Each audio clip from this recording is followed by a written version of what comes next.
大闸蟹每个人都爱吃，但你真的了解大闸蟹吗？怎么才能挑选出肥嫩多汁的蟹子？本期视频咱们就说道。Hello， 大家好，你们期待的大闸蟹今天正式上线。看见这一堆的蟹子没？你们是不是觉得都是一个损色？其实都是有区别的。不同形态、不同地域的蟹子，肥度和口感究竟能差多少？如何在鱼龙混杂的蟹子中找到性价比高的种类，是本期视频重点要讲的。那么讲之前呢，我们就给先了解一下大闸蟹。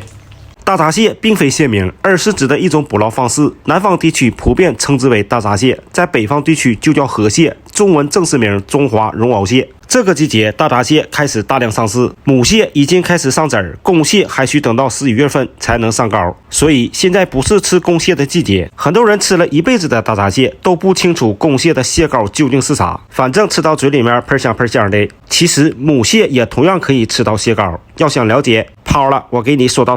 大闸蟹的繁殖期是在12月份到开春才开始进行，公蟹的性腺发育要比母蟹来的稍晚一些。我们看一下具体特征，打开天灵盖，首先看到的是蟹心，大寒之物。很多人问为什么螃蟹的心寒不能吃？因为螃蟹属食腐性动物，食物中含有大量的有害物质，螃蟹吸收了这些物质就要靠强大的免疫系统。它并没有淋巴结等单独的淋巴器官，但血液中会有淋巴细胞、吞噬细胞等免疫细胞。这些细胞在进行免疫时，会将病毒等抗原物质聚集在心脏上。脾胃虚弱的人吃了可能很容易噗噗。中医把这种表现称之为吃了寒凉之物所致。好，咱们继续扒拉，看这里，在蟹胃两侧有两个白色的部位，这个就是它的经桃。这根细细的急里拐弯的管子是输精管，输精管的下端开始膨胀，形成储精囊。重点来了，储精囊的下方有两个絮状的部位，这个部位就是它的腹性腺，有点前列腺的作用。腹性腺会分泌粘性分泌物，给精子提供一个生活场所。当公蟹在冬季性成熟时，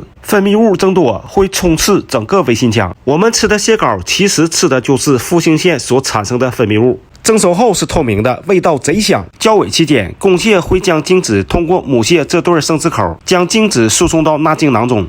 吃了一辈子的河蟹，估计你们纳精囊长啥样还不知道吧？来，我给你扒拉出来，看见没？这个就是纳精囊，一共一对，左右各一个。母蟹排卵的时候，卵子会经过这对纳精囊先进行受精，然后经这对生殖口将卵子排出，会附着在肚脐附肢上的这些毛毛上进行抱卵孵化。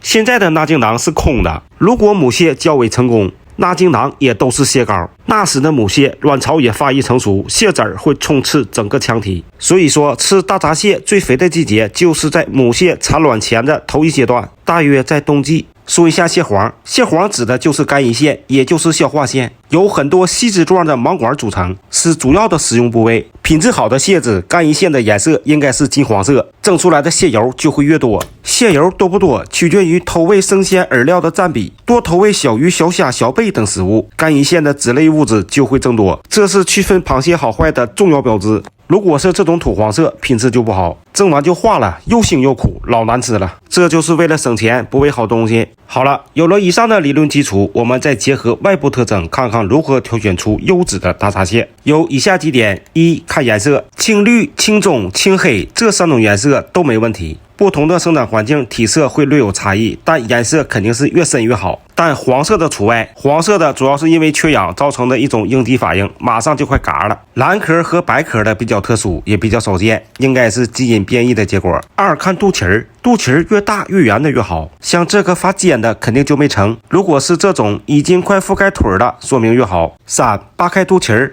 能看到2点黄，说明肝胰腺发达，黄多。像这种根部发白的，说明黄就少。4、摁一下腿的硬度，肥的蟹子你是摁不动的，如果你能摁动，那你就换一个。5、看蟹腿内侧的颜色，发青感觉很透亮，证明它的水质是好的。像这种白的就少差些，很多人看肚皮白不白来区分水质，其实看蟹腿更准。6、看厚度，这一比就比出来了，你看差多少？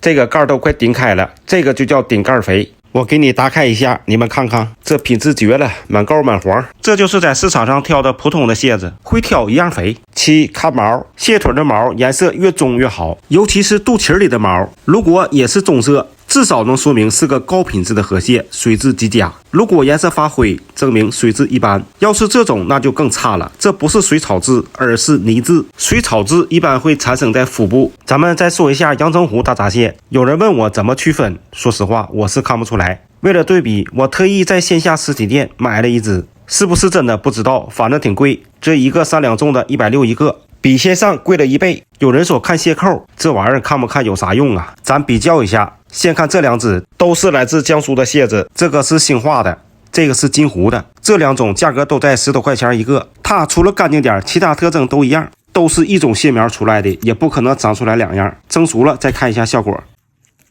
能看出来吗？这个能稍红一些，肥度还可以。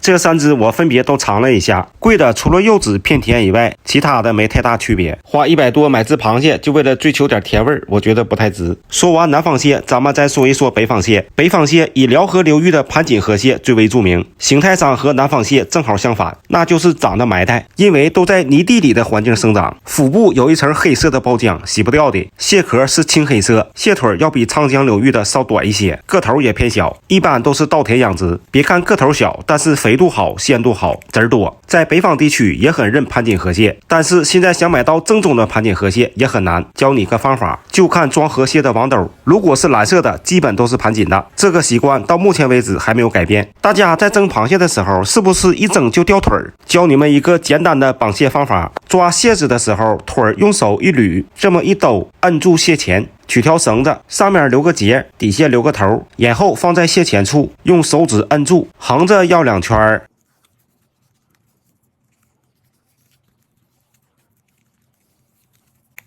竖着再绕2圈，把多余的绳子塞到活扣里，拽住绳子的另一头，一拉，这就收紧了。多余的头剪掉，这不就好了吗？这种绑法的好处就是吃起来方便，短头一拉，哎，这就摘下来了，是不是很简单？一学就废。还有一个更简单的暴力法，像我这么拿着，放心夹不到手，然后腹部朝下，大力出奇迹，啊哒，就这一下就干晕了。哎，你看夹不着，气老摇。这2种方法都行，这么蒸就不掉腿了。蒸河蟹的时间大家记一下，比海蟹的时间要略长一些。开锅上气计时，2两的12分钟。2两半的15分钟，3两的18分钟，3两半以上的20分钟，能吃多少蒸多少，吃不了剩下的用湿毛巾盖上，放在冰箱冷藏，一般3天内是不会死的。好了，本期视频就到这里，咱们下期再见，拜拜。